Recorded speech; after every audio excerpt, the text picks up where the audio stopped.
Babe, we've got to go right now. I mean, get dressed, go. We've got to go.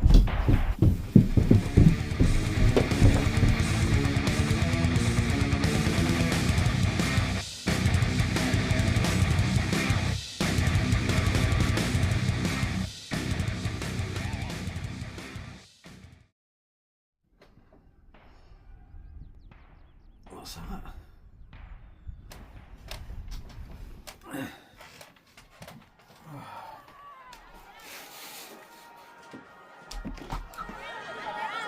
What? Babe, we've got to go right now. I mean, get dressed, go. We've got to go.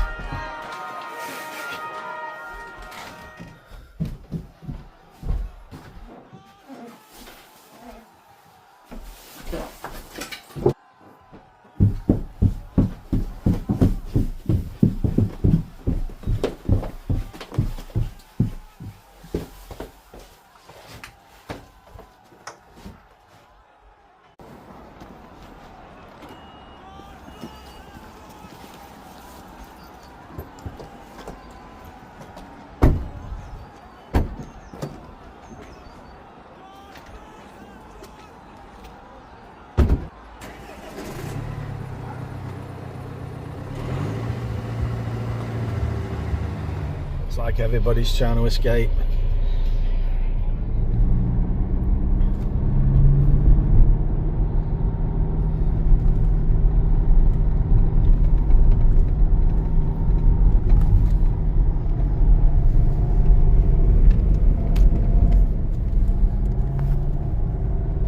Yeah, so if there's civil unrest in the city, this is the dramatisation we're giving you at the moment. One of your options is to go to the countryside, get out of the city, because that's where the violence is, and just get into the countryside. Doesn't matter where. We're heading into Derbyshire at the moment. As you can see, virtually no traffic anywhere, very quiet out here.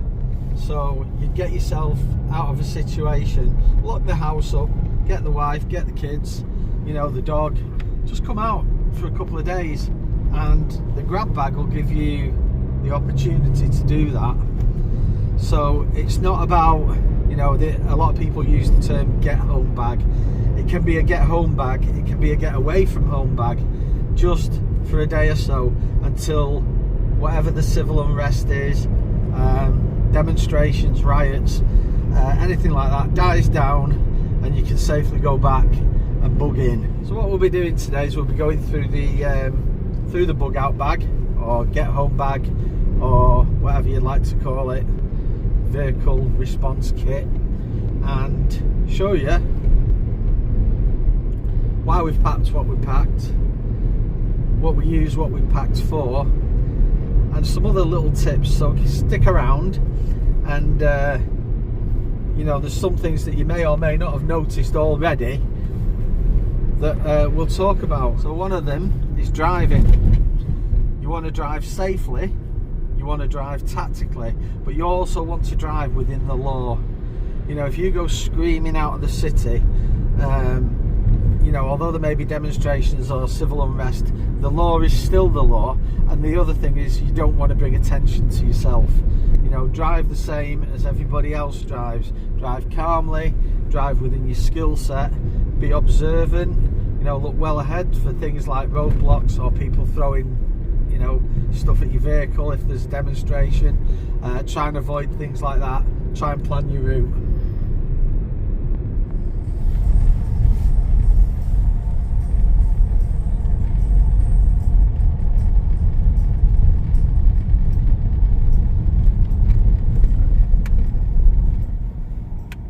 Okay, so we've reached what would probably consider a bug out location to escape civil unrest in the city. Basically anywhere in the countryside. We probably don't have family or friends out here that we could contact. Maybe the grid's down. So we've decided to just like camp out for a couple of days. So we grabbed the go bag, but the one resource that we have got straight away is this, the vehicle. It's dry, it'll keep you out of the wind. It's not particularly warm, It's probably about 9 or 10 degrees Celsius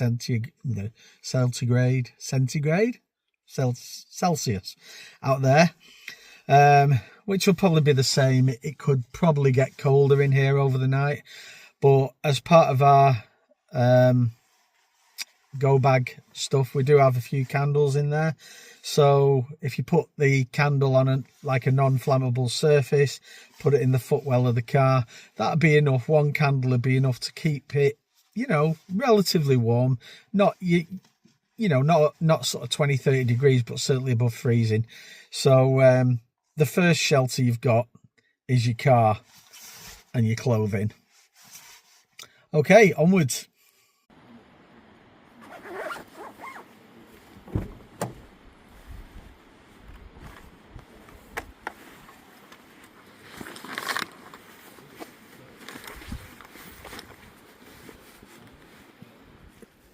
Okay, so you may well have guessed, there is no sort of like civilian uprising or anything in the UK at the moment. What it is that was kind of a dramatisation of what could happen. Now we're here to talk about the actual bug out pack that we picked up this morning when everything was kicking off. So this is the pack I've brought with me today. It's a Jeep pack. It's just a generic rucksack that you can get from any sports outfitters. And the other thing I wanted to talk to you about was the blending in. Now we're out in the countryside, you probably noticed that me and Julie look like hikers. We've got like padded jackets on, nothing out of the ordinary. We're not looking overly tactical. We're not looking, you know, like we've got all this top gear with us. We've got a sandwich bag kind of with us, and we're wearing hiking gear. Everybody in the area is wearing hiking gear, walking gear, so we're not memorable. What you're trying to do is not make yourself memorable in the situation, so that somebody says, oh yeah, those guys, I saw somebody that had a really great tactical pack on and they looked like they had really top gear and they were going that way, and you can tell them because they're all dressed in black. So no, it's just like, oh yeah, there's a load of hikers, which ones are you looking for? So just totally blending in. You know, you won't get a guy out here in a suit, and likewise you probably won't get someone like me in the middle of the financial district of London looking like this. So think about your surroundings, where you're going to bug out to and how to blend in. Okay, so let's look at the bag itself. The first thing you'll notice on this side of the bag is we've got a water bottle. Now it's not a normal water bottle, it does have a filter element inside. The reason this is you may need water on the go. Now I've brought some water in here that you'll see in a moment, but that's not going to last forever and you're going to keep walking. We're about 20 miles away from home now, so if I had to walk back to home, that's a long way and you need to rehydrate. Of course, there's many other filters you can get. There's like the Sawyer gravity filters, there's pump filters, like the ones that you pump and you put the end into the lake and then pump into your vessel. There's all sorts, but to just be a quick get on the go, something like this or the Grail, absolutely fantastic. Scoop your water up out of a stream, start drinking straight away. Now underneath that here I've got a titanium cup. Fits straight in, doesn't take any more space, always worth having a cup. So that's that. On the front of the pack we have some things that we need straight away. Now if you're going to start building shelters or moving wood around, or you know, trying to get stuff for a fire, you're going to need a decent set of gloves. First thing out, set of gloves, so you can put these on. Look, I mean, it's quite cold out here today, so your hands are protected, your hands are warm, and straight away, you know, you're not going to damage them, because your hands and your sight are probably the two most important things. You need to be able to do the work. Next up, along with that and injuring yourself, quite a comprehensive first aid kit. It's not a small one this, but it's not mega large, but it's got everything in it, including meds that you might need for say 72 hours. I'm not going to open a first aid kit and go all the way through it. You've all seen them before. So first aid kit. Next, fire starters.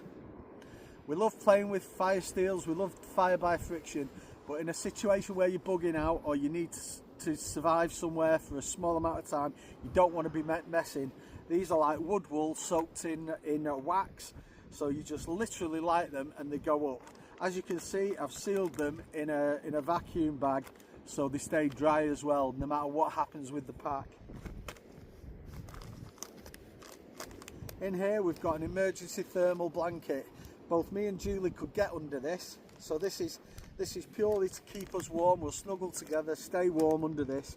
The thing with thermal blankets is, you know, they don't get you warm, they keep you warm. So if you get in them and you're already cold, it's going to take a while for that heat to build up. You know, it's not like a wool blanket that actually gives you heat. This just reflects the heat that you've already got. And finally, you don't know whether you're bugging out in night or day. We've got a head torch in there, brightly coloured so you can see it. And inside, if I open it up, there's 3 batteries. And I don't know whether you can see that. There's a little piece of plastic I've put between the battery and the contact on one. So this doesn't work until you pull that piece of plastic out. Then it makes the contact. So there's absolutely no chance of you putting it on by accident in your pack. And by the time you get somewhere, there's no power left. So very important, either take your batteries out and store them separately, or make sure that the contact's broken inside. Alright, middle pouch. So we're opening up in here. Now what I have got, I'm in Derbyshire at the moment, in the Peak District. So I've got maps. I've got a map of the Peak District, where I am, and I've got the Collins British Atlas. Now, I love maps, and I think it's worth packing one. They don't weigh a lot, they're small, but the caveat is, if you don't know how to read a map, don't bother packing one, because they won't mean anything to you. You look inside them, you know, there's lots and lots of colours, there's lots of, you know, it'll show you where the roads are and stuff, major roads on this one. But again, if you don't know what you're doing with them, you know, it might as well be Chinese. So you need to know what you're doing. With the Ordnance Survey maps, they're a lot more detailed. So if we go into this one, just open it up a little bit for you. You can see in here the whole of the Peak District with the dark peak in the centre there. This is like the mountainous areas. You can tell by the contour lines where things are. And if you've done map reading and you've done map to ground, you can actually visualise what this looks like. It's a 2D representation of a 3D landscape. So when you know where you are and where you want to go, you can see these mountains in your mind's eye. But yeah, if you're bugging out and you're bugging out locally, always carry a local map. It can show you little back roads, places where you might not have thought of, where you can avoid things like marauding gangs, or, you know, people that just want to harm you, do you harm. Just get out of the way. You can be away from all those people. So good maps. Also, cleanliness is important. Big bag of baby wipes. You know, are you going to find a sink and washing up water? Probably not. You can warm some water up in a billy can. Baby wipes will do it. You can use them as toilet paper. You can use them as a face flannel. You can do your pits and bits. And again, self-contained, just take them with. I've also got a second pair of gloves. These are for Julie. So in this kit, there's enough for 2 of us to survive a couple of days. Along with the fire light, I've got a lighter and a fire steel. The fire steel is purely there for if the lighter runs out or doesn't work. But this is our primary. This is going to be the first thing you go to because it just works. It's a flame. It's going to go with a little bit of wind resistance, but it's going to go, it's going to work, and that's where you're going to get your fire from. A little bit of gaffer tape around it to repair things. Julie's got a little hole in the down jacket today, so we could easily use that to just patch it up. Cordage. Always have some cordage on you. Doesn't matter whether it's paracord, string, doesn't matter if it's bank line, whatever you've got with you, take about 20-30 feet of cord, because you're going to be using it for making shelters, you're going to be using it for lashing things, and it's difficult to find. If you're not making a fire, those of you that have been in the military will recognise this, the old hexy stove. So I've got one there ready to go, got the fuel in it and everything. I don't think you can actually get these anymore. I don't know why, but I'm sure I read something about they're not available. But the old hexy stoves, absolutely bomb-proof. There's nothing to go wrong. Basically, it's a little cake that you light and it gives off heat. Done. Also, I've got a multi-tool. Many uses, from fixing things, making shelters. It's got saws, it's got pliers. You know, you might need to cut wire to get through things. You might need to try and break something to gain access to an area where there's resources. So a multi-tool's always worth having. And also, like we talked about at the beginning of the video, your car being one of your main shelters, I've got 4 12-hour tea light candles in here with some matches that you could just put in the footwell, on your billy can or on the top of your upturned cup to give you warmth. So me and Julie could bug down overnight somewhere, just get the car out of the way, snuggle up under the reflective blanket, get a candle on. Of course, it's going to be a naked flame. Be careful, naked flames enclose spaces. Crack your window a tiny little bit, but yeah, one candle will be enough to heat the whole of the car all night. It's not going to be a sauna, but it'll keep you alive. On the opposite side, easy to grab, I've simply got 2 chem lights or glow sticks, call them what you like. You just snap them, shake them. You've got a bright green light for about 8 to 12 hours. These are great if you've already found a space, like you might find an old shed or something, you're going to bug down in there. You just want that little ambient bit of light so you can find your way around, find your way outside if you need to go the loo or anything, and find your way back in. Also, if it's quite a walk away to your resources, you can spot it from, you know, 40-50 metres away. Also, if you want to be found, you can tie a bit of your paracord to the hook of these and you can spin them in a circle above your head, and it will make this beautiful, like, glowing green donut in the sky.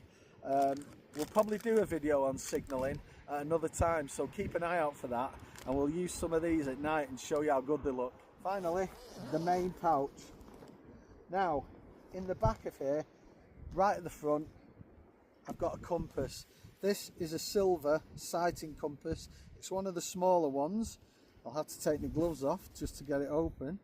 But it's like a little, it's like a miniature of the big ones. So it's got the base plate that you can see through, the rotating base plate. It's got the mirror, it's got a sighting hole at the bottom, so you can take a bearing, a sighting bearing. Very, very accurate. Not the cheapest, about 20 odd pounds they are, maybe $25-30. And but again, because the mirror closes off, you've got a signalling mirror in there, and it also protects the rest of the compass from damage. That goes along with your maps. Cup number 2, because if I get a brew, Julie wants a brew. This is about survival, and if I get a brew without Julie, I ain't surviving. The shamar, it's always in there. Julie's got her shamar, she always carries one. We always tend to carry one. It's just a good bit of kit. Like, this is quite boggy around here. If we're going to be filtering water or squeezing water out of here, you can put it through here. It gets most of your particulates out. It's not a filter. It's just going to take the rubbish out before you start boiling and treating your water to make it safe to drink. Also, when it gets cold, it's your scarf. What we do have is, we've both got down jackets on today, but if it starts to rain, which it surely will very shortly, in the UK it rains a lot, we've both got ponchos. This is a Dutch Army military poncho, a little bit bigger. This is a one-wind poncho come tarp, ultralight. You can see the difference. So whatever your pleasure is, this is about £30, these are about 15, half the price. These, the big ones, will probably last longer than this because they're a lot tougher material. They were built for the military, they were built to be used as shelters, they're built to be used as stretchers, things like that. This one, it's really good actually. I've put it up as a tent in one of my previous videos you saw when it was raining, and it shows you how to do it at the back. There's a tarp, there's a tent, there's a poncho. It's called the One Wind Ultralight Rain Poncho, and it's made from 1.1 ounce ripstop sil nylon. It's great, it works.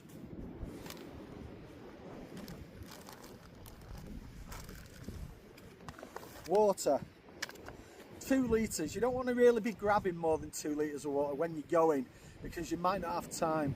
If you've got time, that's great, but the idea of a grab bag, a grab and go bag, is to grab and go, and 2 litres of water in here is enough for me and Julie to stay hydrated to the point where we can then start to find our own resources.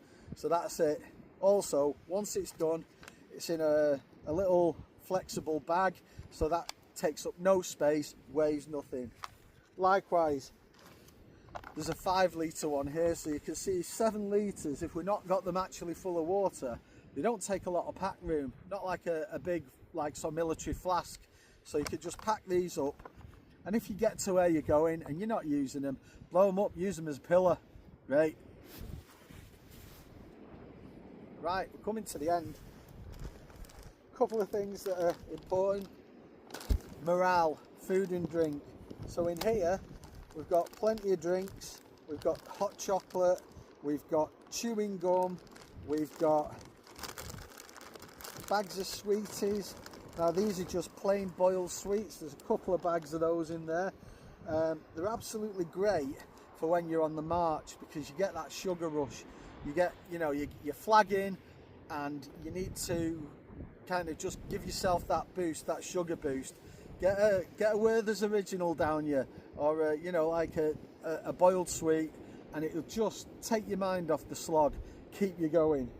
Likewise, in here I've got 2 meals in there, and this is the billy can we've got. It's a lock-in billy can, and in here we've got 2 more meals and 2 cakes, chocolate brownies. So when you're down in the dumps, it's really important, because if you do have to bug out, there's going to be a lot going on. You're probably going to be frightened, you're going to be scared, you're going to be worried about the future, you're going to be worried about where you're going right now. So give yourself that bit of morale. You know, a little bit of chocolate pudding, fantastic. You know, it just sort of like normalizes things a little bit, so that you can get your head clear, get some calories in, and think, right, okay, we're still fine, let's get on to the next task, let's find a better shelter, let's start heading towards home. You know, it's just a great thing. Toiletries, we've got our baby wipes, but take a little trowel with you, or make a digging stick, because if you're bugging down for a few days, you don't want sort of like your bits and pieces hanging around. So if you need to go to the toilet, just take a trowel, dig a cat hole, you know, bury it off and mark it, cross sticks, and you know, you're good to go. It's just the best thing to do. And infection is one of the biggest killers, so the more you can do to prevent infection, the better. Final 2 items in here. Main cutting tool. This is cold steel SRK, survival rescue knife is what the SRK means, and basically it's different than a bushcraft knife in a few ways. Usually they have a lot thicker spine, the full tang, they're a lot more beastie, because basically what it is, it's a pry bar with an edge. You want to be able to sort of like open, if you find some cans of food and you can't open them, you want to be able to open cans of food and not damage the tip of the blade. You want to be able to pry things, you want to be able to sort of like split wood with it, you want to be able to baton with it. This is going to be doing heavy jobs. You've got, for your finer jobs, you've got your multi-tool down there, but for the big heavy stuff, a nice good survival knife, not a bushcraft knife. That's the only difference. It has a sabre grind on it rather than a Scandi grind, because it's not primarily for wood.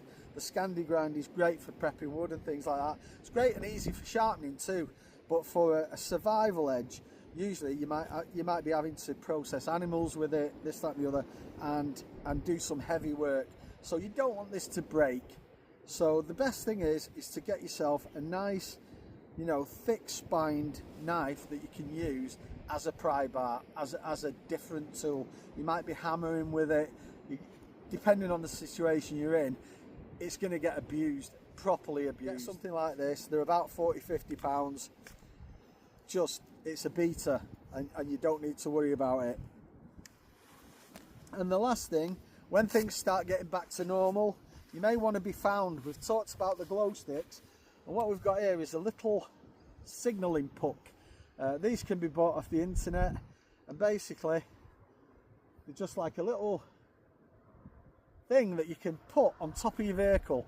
It's got a magnet on the bottom, you can put it on top of your vehicle. It has loads of different settings that you can do, and yeah, depending on how you want to be seen. It's easy. It's a little tiny thing, weighs about 3 or 4 ounces. Anyway, ladies and gentlemen, thank you for joining us on this amazing video where we were, you know, fleeing through our lives, which we weren't really. We were out on a jolly.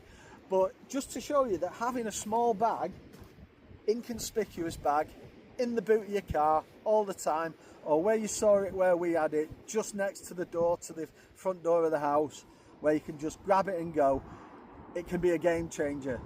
You know, if you're out here on your own with nothing, and then you can be out here on your own with all this stuff for the sake of a little bit of forethought. So if you like the video, subscribe to the channel, press the notification bell, and then you can see the next ones. Go and have a look at some of the previous stuff we've done, and I love your comments. So if you've got any comments, any improvements you can make to the vehicle bug out bag or go bag, you know, if there's something in here that you think we haven't got, let me know. You know, I'm all up for that, because these are the things that I'm thinking of from my point of view, but from your point of view it might be totally different. And also, wherever you are, you might be in a totally different environment. We're in the temperate UK, where it's cold, it's grey, it's wet most of the time, so we may have a totally different mindset to where you live. If you're living in, I don't know, the Everglades, if you're from across the pond, if you're living in the desert, you know, there may be totally different things that you take out. So from me and Julie behind the camera, we're Manchester Mad Ventures. Catch you on the next one.